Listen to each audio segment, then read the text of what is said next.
Good morning, स्वागत है आपका फिट इंडिया का सुपर हिट बुलेटिन देख रहे हैं आप। मैं हूं आपके साथ श्वेता श्रीवास्तव और मैं हूं श्वेता भट्टाचार्य। शुरू हो चुका है खबरों का सफर। सैटरडे हो या फिर हो संडे, खबरों का कोई वीकेंड नहीं होता और इसलिए हर रोज हम आपके लिए आपका फेवरेट मॉर्निंग शो लेकर हाजिर होते हैं। और हम कहते भी हैं कि देखिए, फिट इंडिया का सुपर हिट बुलेटिन हम इसलिए लेकर आते हैं ताकि आपको मोटिवेट कर सके।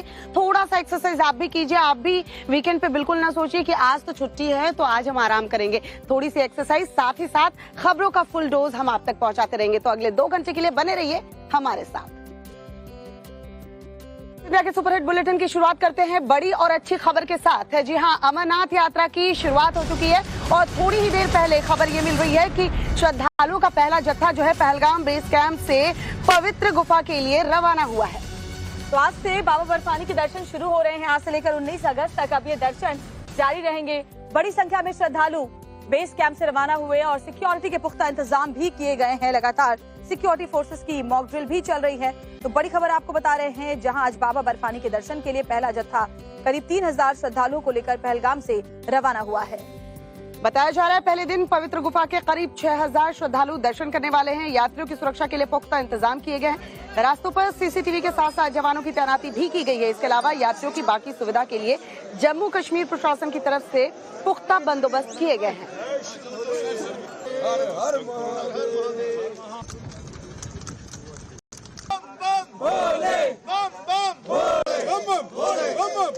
तो ये तस्वीरें देखिए, जहां पवित्र गुफा के लिए रवाना हो गया है पहला जत्था। ये करीब 3000 श्रद्धालु हैं। देखिए, हर हर महादेव के जय घोष करते हुए पहलगाम से पहला जत्था रवाना हुआ। करीब 6000 श्रद्धालु दर्शन करेंगे बाबा बर्फानी के।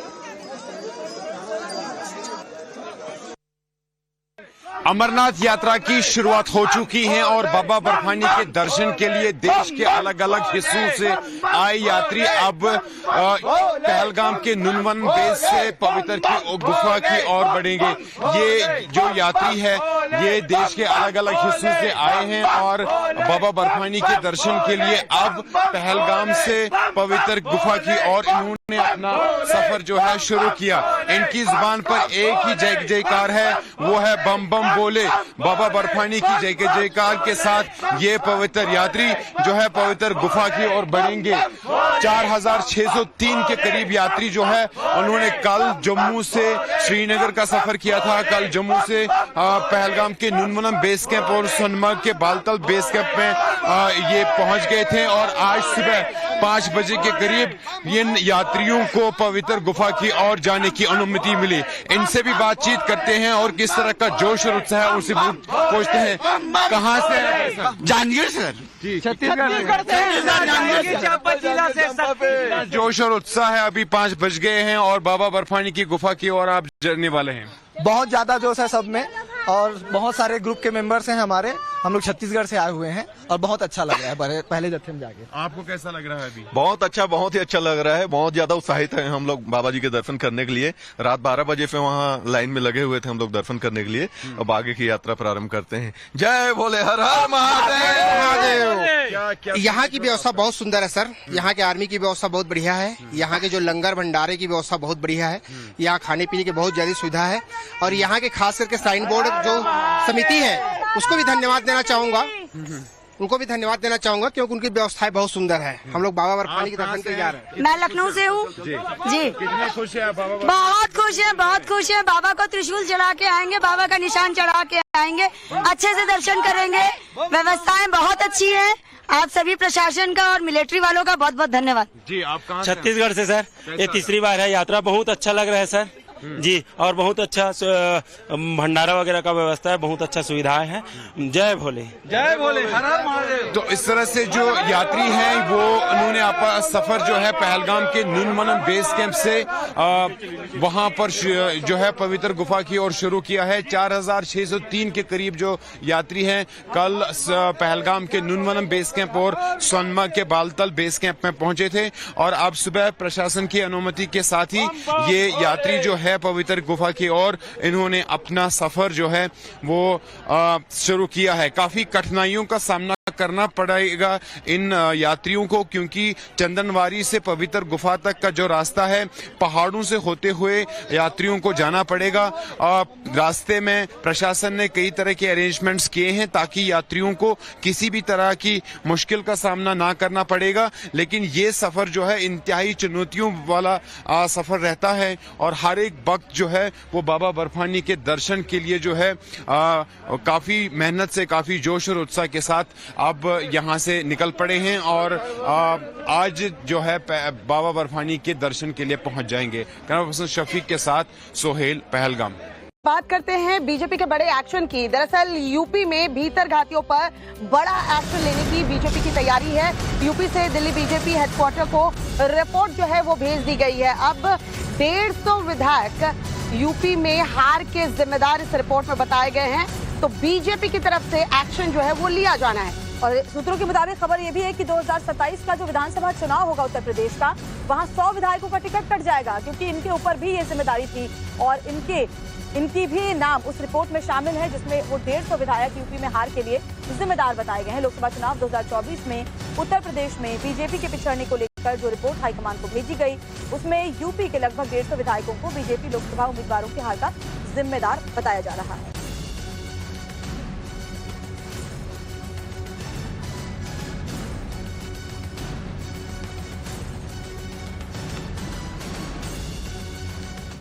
और देखिए 2024 के लोकसभा चुनाव में भारतीय जनता पार्टी को उम्मीद के मुताबिक जो नतीजे थे वो नहीं मिले। इसको लेकर के समाजवादी पार्टी यूपी के सीएम योगी आदित्यनाथ को लगातार निशाने पर ले रही है। केंद्रीय मंत्री अनुप्रिया पटेल की एक चिट्ठी में उसे ये मौका और ज्यादा मिल गया है। दरअसल उस चिट्ठी का हवाला देकर समाजवादी पार्टी ये हवा फैला रही है कि यूपी में खेला होने वाला है। अब क्या खेला होने वाला है, इस चिट्ठी में क्या कुछ है, सब कुछ दिखाते हैं आपको इस रिपोर्ट में। केंद्रीय मंत्री अनुप्रिया पटेल की ये वो चिट्ठी है जिसने यूपी की राजनीति में हलचल मचा दी है। इस चिट्ठी पर अभी योगी सरकार से तस्वीर साफ होनी बाकी है, प्रतिक्रिया आना बाकी है। इससे पहले ही समाजवादी पार्टी इसे भुनाने में जुट गई है। समाजवादी पार्टी के मीडिया सेल ने सोशल मीडिया पर क्या लिखा है वो जान लीजिए। यूपी में खेला शुरू हो गया है। अनुप्रिया पटेल ने योगी सत्ता के खिलाफ बगावत का बिगुल बजा दिया है। योगी जी की कुर्सी का पाया हिल रहा है, कभी भी कुर्सी टूटकर सत्ता से बेदखल हो सकते हैं। अनुप्रिया पटेल की चिट्ठी से मनमर्जी का अर्थ निकालने के बाद समाजवादी पार्टी भ्रम फैलाने में भी जुट गई है। सपा के मीडिया सेल ने लिखा, लगता है केजरीवाल जी की बात सच होने जा रही है, बाबा जी की कुर्सी से विदाई का नंबर आ गया है। समाजवादी पार्टी के सोशल मीडिया सेल का दावा गजब है, जिसके मुताबिक यूपी सरकार के मुखिया यानी सीएम योगी के खिलाफ उनके दोनों डिप्टी सीएम ब्रजेश पाठक और केशव मौर्य के साथ साथ बीजेपी की सहयोगी पार्टी के मंत्री संजय निषाद और आशीष पटेल ही खेला कर रहे हैं। आपको बता दें कि योगी सरकार में मंत्री आशीष पटेल अनुप्रिया पटेल के पति हैं। भारतीय जनता पार्टी की सरकार में लगातार पिछड़े दलित अल्पसंख्यकों को आरक्षण का लाभ जो मिलना चाहिए था नहीं मिला। तब अनुप्रिया पटेल जी, उनका दल भारतीय जनता पार्टी के समर्थन में खड़ा हुआ था। आज अनुप्रिया पटेल जी वो माननीय मुख्यमंत्री जी को पत्र लिख रही है कि पिछड़ों के और दलित और अल्पसंख्यकों को उनके आरक्षण का लाभ मिलना चाहिए, हक मिलना चाहिए।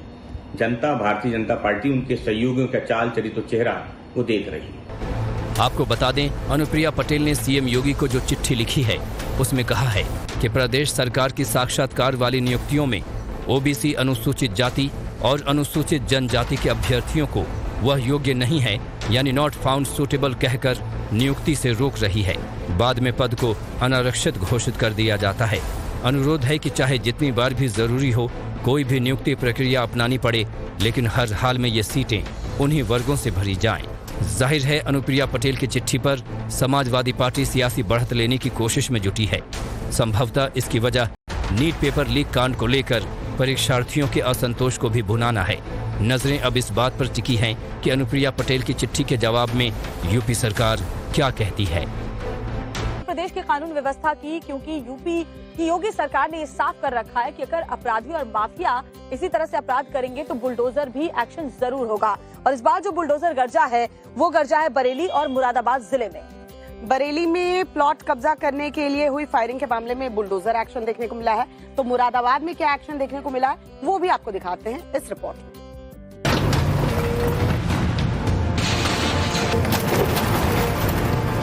दो जगह दो तस्वीरें, लेकिन कार्रवाई एक जैसी। ये दोनों तस्वीरें यूपी की हैं, जहां एक जैसा कांड हुआ तो उस पर कार्रवाई भी एक जैसी हुई।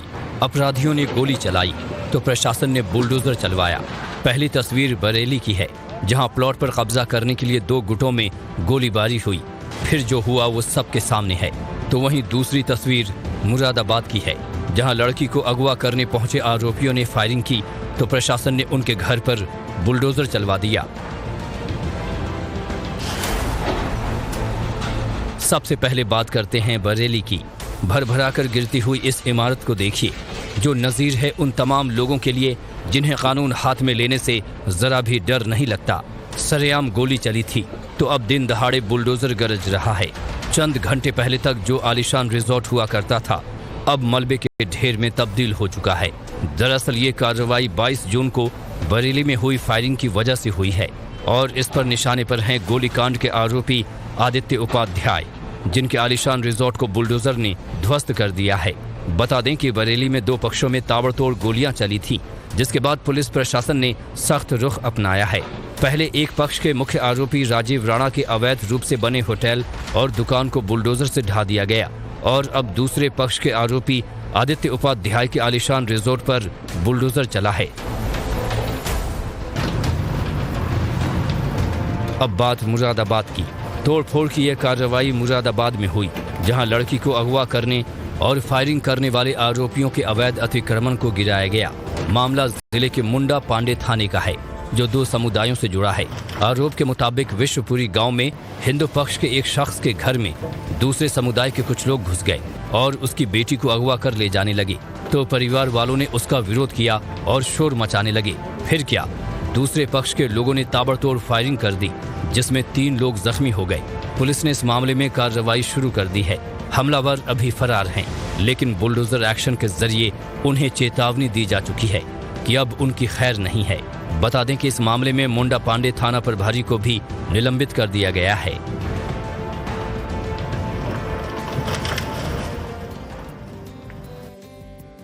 श्वेता, कई बार लोग कुछ ऐसी ऊट पटांग हरकतें करते हैं जिससे लोग देखकर हैरान रह जाते हैं। देखिए, प्रयागराज में एक शख्स जो है वो ट्रेन की इंजन पर चढ़ गया, जिसे लोग देख हैरान परेशान थे। दरअसल दिल्ली जा रही लिच्छवी एक्सप्रेस के इंजन पर यह शख्स चढ़ा गया।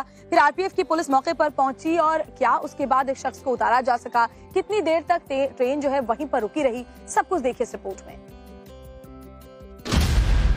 रेल के इंजन पर चढ़ा शख्स,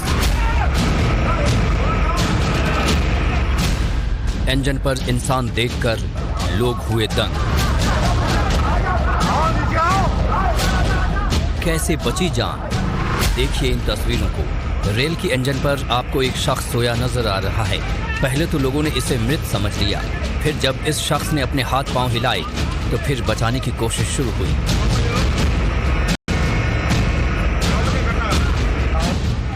ये तस्वीरें प्रयागराज की हैं, जहां रामबाग साइड से आ रही लिच्छवी एक्सप्रेस जंक्शन के आउटर पर रुकी तो वहां मालगाड़ी हादसे के बाद राहत और बचाव कार्य में जुटे रेल कर्मियों की नजर ट्रेन के इंजन पर पड़ी। इंजन की छत पर एक युवक लेटा हुआ दिखाई दिया। पहले तो यही लगा कि इंजन पर चढ़ा शख्स करंट से झुलस गया है। जब उसके हाथ पैर हिलते दिखे तो उसे जोर जोर से आवाज दी गई,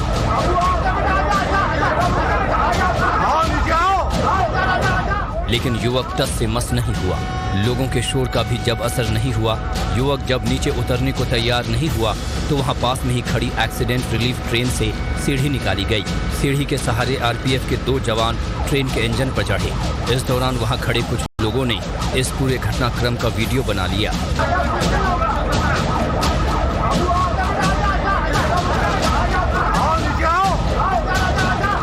आप देख सकते हैं, आरपीएफ जवान इंजन पर चढ़े शख्स के पास पहुंचे, उसकी मान मनोबल की, इंजन से उतरने की अपील की। कोई कार्रवाई नहीं होने का भरोसा दिया, तब जाकर बड़ी मुश्किल से इसे नीचे उतारा जा सका। ट्रेन के इंजन पर चढ़ा शख्स मानसिक तौर पर बीमार बताया जा रहा है। ट्रेन के इंजन पर युवक कहां से चढ़ा ये किसी को नहीं मालूम। बता दें कि जब उसे नीचे उतारा गया तो उसके दोनों पैर जल चुके थे, इसलिए युवक को तुरंत इलाज मुहैया कराने के लिए अस्पताल पहुंचाया गया। देहरादून से दिखाते हैं, जहां एक लड़की भाग गई है, ऐसा कहा जा रहा है। और लोगों का गुस्सा एक वकील पर टूट पड़ा है। दरअसल 2 मजहब का ये मामला बताया जा रहा है। यहाँ लड़की को भगा ले जाने का आरोप दूसरे समुदाय के ऊपर लगा है। आरोप है कि एक वकील ने दोनों को भगाने की साजिश रची है। रिपोर्ट आपको दिखाते हैं, देखिए जरा। नारेबाजी हो रही है, तोड़फोड़ की गई है, इस्लामिक कट्टरपंथ का विरोध हो रहा है, गिरफ्तारी की मांग की जा रही है। ये तस्वीरें उत्तराखंड के देहरादून की हैं। आरोप है कि वहां के शाहपुर कल्याणपुर गांव की एक लड़की दूसरे समुदाय के एक युवक के साथ फरार हो गई है। चूंकि 2 समुदाय का मामला है तो फिर क्या, हिंदू संगठन वाले सड़क पर उतर आए और प्रदर्शन शुरू कर दिया। लोगों का गुस्सा रहीसुद्दीन सिद्दीकी नाम के इस वकील के खिलाफ फूट पड़ा है और इसकी वजह क्या है ये आप खुद सुनिए। इन्होंने पूरा संरक्षण किया, पूरी योजना इन्होंने बनाई है। वो बच्चे छोटे उम्र के हैं, उनको नहीं पता सारी योजना का। पूरा षड्यंत्र करता है, उनको संरक्षण देने वाला, गाड़ी देने वाला, पैसे देने वाला, ये सब इन लोगों के पास बाहर से फंडिंग आती है। उस फंडिंग के ब्याह पे ये इस प्रकार के षड्यंत्र रच के हिंदू बहन बेटियों को जो है भगवा रहे हैं, उनके खिलाफ लव जिहाद का षड्यंत्र रचवा रहे हैं। सुना आपने, आरोप संगीन है। रहीसुद्दीन सिद्दीकी के घर पर तोड़फोड़ हुई है। उन पर लड़की को भगाने की साजिश रचने का आरोप है और पहले भी ऐसे करने का आरोप है। लेकिन रहीसुद्दीन सिद्दीकी अपने पर लग रहे सभी आरोपों को बेबुनियाद बता रहे हैं। ये मेरे घर में 15 से 20 लोग घर में घुस गए और इन्होंने जय श्री राम के नारे और रहीसुद्दीन सिद्दीकी मुर्दाबाद के नारे लगाए और इन्होंने मेरी दोनों कारों को नुकसान पहुंचाया। मेरी बीवी के साथ धक्का मुक्की की, गालियों की और आग लगाने का प्रयास किया, घर में तोड़फोड़ की। रहीसुद्दीन खुद को बेकसूर बता रहे हैं, लेकिन कुछ वायरल लेटर मिले हैं और आरोप है कि इन्होंने ही वो लेटर लिखवाए हैं। यही वजह है कि इनके खिलाफ प्रदर्शन हो रहा है। लड़की के परिजनों की तहरीर के आधार पर मुकदमा दर्ज कर लिया गया है। तो वहीं एडवोकेट के घर में हुए हमले और तोड़फोड़ मामले में भी जांच पड़ताल शुरू कर दी गई है। एक युवती को एक भिन्न समुदाय के युवक द्वारा भगा ले जाने के संबंध में एक तहरीर हमें प्राप्त हुई है, जिसमें हमारे द्वारा अभियोग पंजीकृत किया जा रहा है। इसी बात को लेकर थोड़ा सा लोगों में आक्रोश था, इसी बात को लेकर वे थोड़ा बहुत नारेबाजी की गई। सर, तोड़फोड़ की तस्वीरें भी सामने आई हैं। ये हमारे संज्ञान में आया है कि एक व्यक्ति द्वारा उन्हें सपोर्ट किया जा रहा था, तो इस संबंध में उसके प्रति आक्रोश व्यक्त किया गया है। बताया जा रहा है कि आरोपी अमजद लड़की को भगाने के आरोप में पॉक्सो एक्ट में जेल भी जा चुका है। फिलहाल पुलिस लड़का और लड़की को तलाश रही है ताकि उचित कार्रवाई की जा सके। और चलिए एक बड़ी खबर नीट पेपर लीक मामले से जुड़ी हुई आ रही है। आपको बता दें, यहाँ सीबीआई की बड़ी कार्रवाई देखने को मिली है। ओएसएस स्कूल के प्रिंसिपल, वाइस प्रिंसिपल अरेस्ट कर लिए गए हैं। दोनों को आमने सामने बिठाकर पूछताछ की तैयारी की जा रही है। मुंबई में सेंटर कोऑर्डिनेटर को दबोचने की भी तैयारी है। तो बड़ी जानकारी आपको दे रहे हैं। हजारीबाग के ओएसएस स्कूल के प्रिंसिपल और वाइस प्रिंसिपल को अरेस्ट किया गया है। लंबी पूछताछ दोनों से की गई थी, कई घंटों तक अलग अलग जगहों पर ले जाया गया था और अब दोनों को गिरफ्तार किया गया है।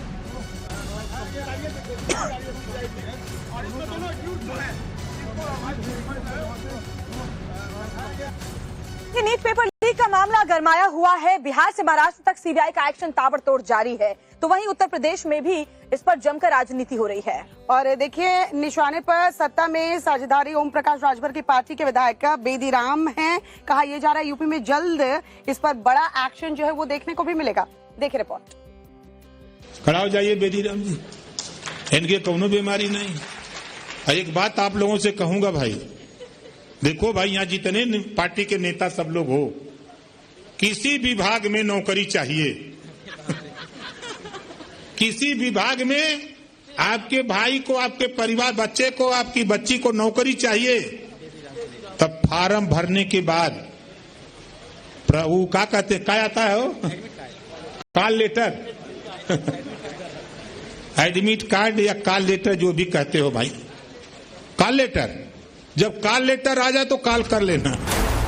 सुभाषपा अध्यक्ष ओम प्रकाश राजभर का ये वीडियो पुराना है, चुनावी सभा का है, लेकिन नीट पेपर लीक कांड से उनके विधायक बेदीराम का कनेक्शन जोड़े जाने के कारण वायरल हो रहा है। गिरफ्तारी की चर्चा तेज होते ही बेदीराम अंडरग्राउंड हो गए हैं और नव भारत को फोन पर दी गई सफाई में दावा कर रहे हैं कि दलित विधायक होने के कारण उन्हें फंसाया जा रहा है।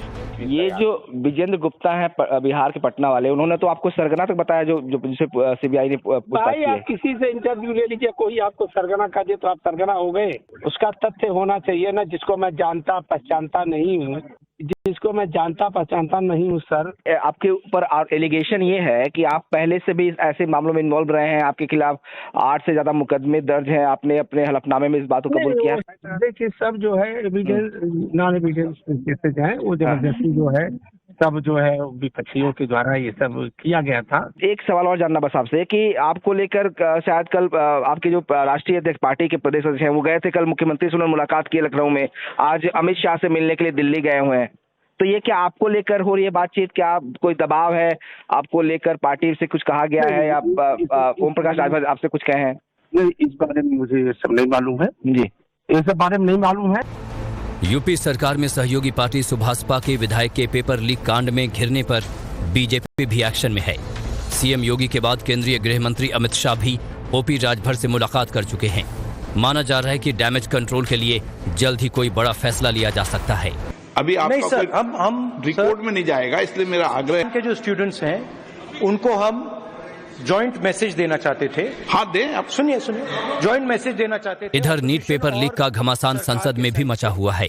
विपक्ष इस पर सदन में तुरंत चर्चा की मांग कर रहा है और आरोप लगा रहा है कि इसमें अड़ंगा लगाया जा रहा है। पेपर लीक हुआ और सरकार अपनी जिम्मेदारी से पीछे हट रही है, धर्मेंद्र प्रधान जी अपनी जिम्मेदारी से पीछे हट रहे हैं, ये विपक्ष को अस्वीकार्य है, इंडिया गठबंधन को अस्वीकार्य है। अगर नीट को लेकर इतने ही अगर आप चिंतित हैं तो उठाइए, पर आज सदन बंद कर क्या मिला?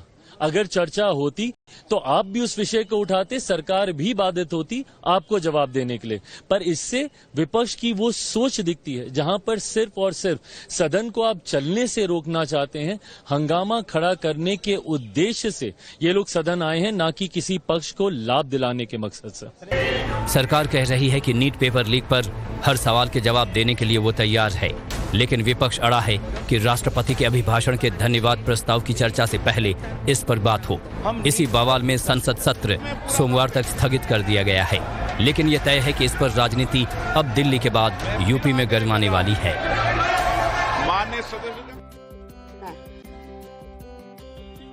और देखिए, मॉनसून की शुरुआत से ही अब दिल्ली में रेस्क्यू प्लान जो है वो तैयार कर लिया गया है। जो बड़ी खबर इससे जुड़ी हुई आ रही है वो आपको बता दें, इस बार दिल्ली सरकार की तरफ से ये दावा किया जा रहा है कि अब दिल्ली जो है वो नहीं डूबेगी। 2 महीनों के लिए दिल्ली के अफसरों की छुट्टियों को रद्द कर दिया गया है।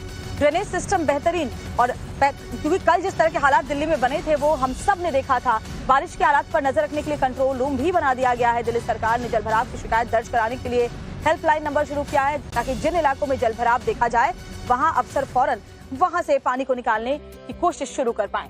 2 महीनों के लिए दिल्ली के अफसरों की छुट्टियां भी रद्द कर दी गई हैं।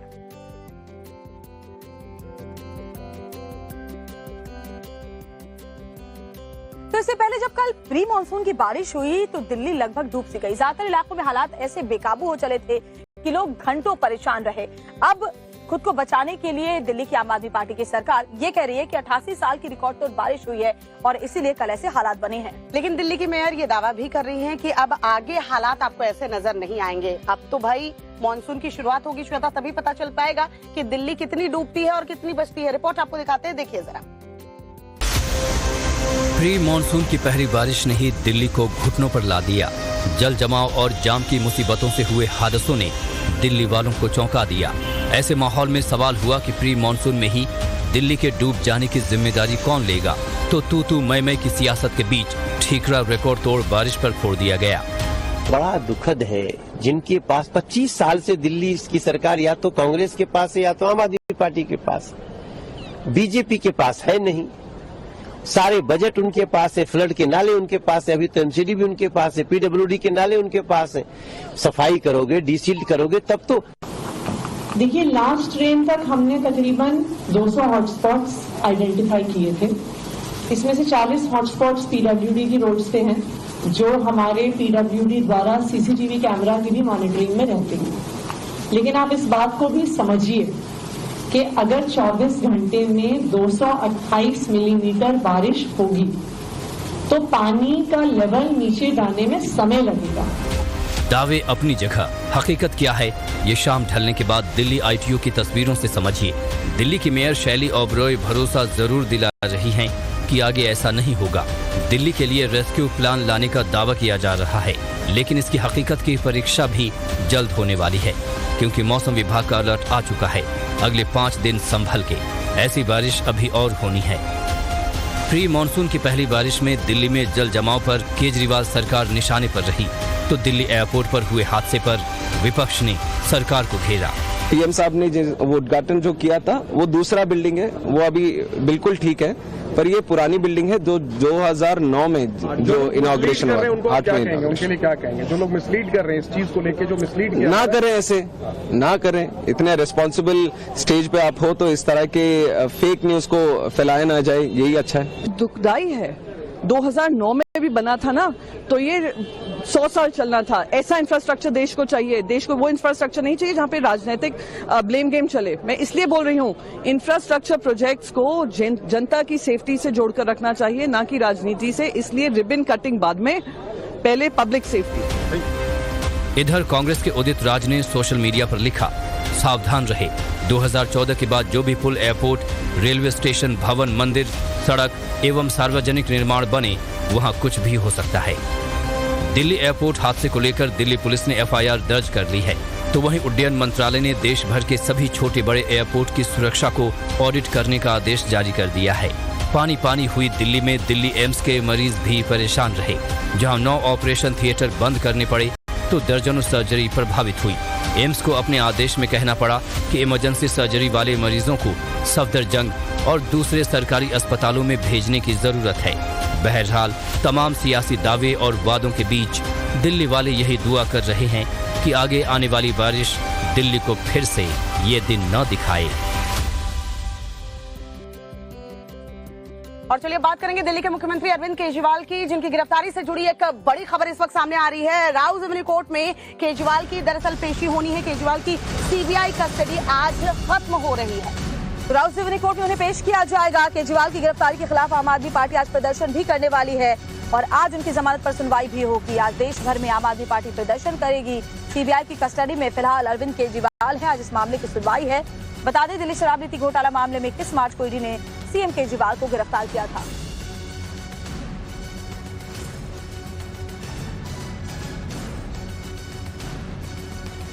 तो बड़ी खबर आपको बता रहे हैं, आज राउज एवेन्यू कोर्ट में केजरीवाल की पेशी होनी है, क्योंकि केजरीवाल की CBI कस्टडी जो है आज खत्म हो रही है। केजरीवाल की जमानत पर आज सुनवाई होगी। केजरीवाल की गिरफ्तारी के खिलाफ आम आदमी पार्टी जो है वो आज प्रदर्शन भी करने वाली है। देश भर में आम आदमी पार्टी के कार्यकर्ता जो हैं वो प्रदर्शन करेंगे और आज राउज एवेन्यू कोर्ट में उनकी पेशी की जाएगी। झारखंड से आ रही आपको बता दें, यहाँ बीजेपी का चुनावी एक्शन प्लान जो है वो शुरू हो चुका है। आज झारखंड दौरे पर असम के CM हेमंत बिश्व शर्मा रहने वाले हैं। चुनावी जीत की रणनीति पर रांची में बैठक भी करने वाले हैं। बीजेपी ने असम के CM हेमंत बिश्व शर्मा को इसी साल होने वाले झारखंड चुनाव का प्रभारी बनाया है। हेमंत आज के दौरे में बीजेपी के आदिवासी नेताओं से मुलाकात करेंगे और विधानसभा चुनाव में पार्टी की जीत दिलाने की रणनीति पर चर्चा भी होगी।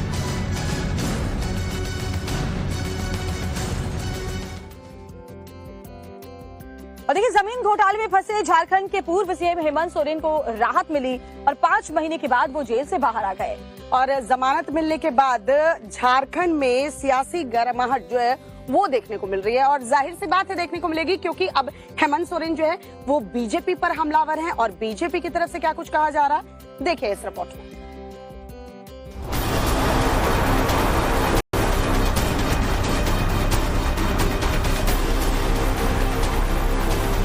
पूरे देश को पता है कि मैं किस लिए जेल गया था और अंतोगत्वा न्यायालय ने अपना न्याय सुनाया है और उसी के तहत मैं आज बाहर हूं।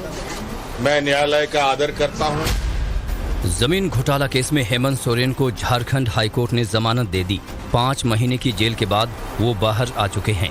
उनकी रिहाई के साथ ही अटकलें तेज हैं कि क्या हेमंत फिर से झारखंड की कमान संभालेंगे। झारखंड के मौजूदा CM चंपई सोरेन से हेमंत की मुलाकात ने इसे हवा दे दी है। भारतीय जनता पार्टी ने जिस तरीके से साजिश किया और साजिश करके हमारे शेर को जेल की सलाखों में भेजा। हमारा शेर बब्बर शेर बन के बाहर आया है और हम लोग डरने वाले लोग नहीं हैं। झारखंड में नवंबर दिसंबर में ही विधानसभा चुनाव हैं। ऐसे में हेमंत सोरेन की जमानत को विपक्ष अपनी जीत के तौर पर पेश कर रहा है, तो वहीं इस बात पर जवाब देने से बच रहा है कि क्या सोरेन फिर से कुर्सी पर काबिज होंगे। मैं जरूर कहूंगा कि उनका प्रॉपर बेल पर बाहर आने से आने वाला जो हमारा रोड मैप है, जो 2000 ये जो असेंबली चुनाव आने उनके बाहर आने से हम सब लोगों को जो आपसी कंसल्टेशन है, हमारा रोड मैप बनाने में, हमारा एजेंडा खड़ा करने में और कैंपेन करने में उससे बहुत फायदा होगा। झारखंड हाईकोर्ट से हेमंत सोरेन को जमानत मिल गई है, लेकिन ईडी के तेवर बता रहे हैं कि वो चुप बैठने वाली नहीं है। देश के अलग अलग हिस्सों में कहीं पत्रकार बंद है, कहीं सरकार के विरुद्ध आवाज उठाने वाले लोग और उनकी आवाज को कुचलने का काम किया जा रहा है।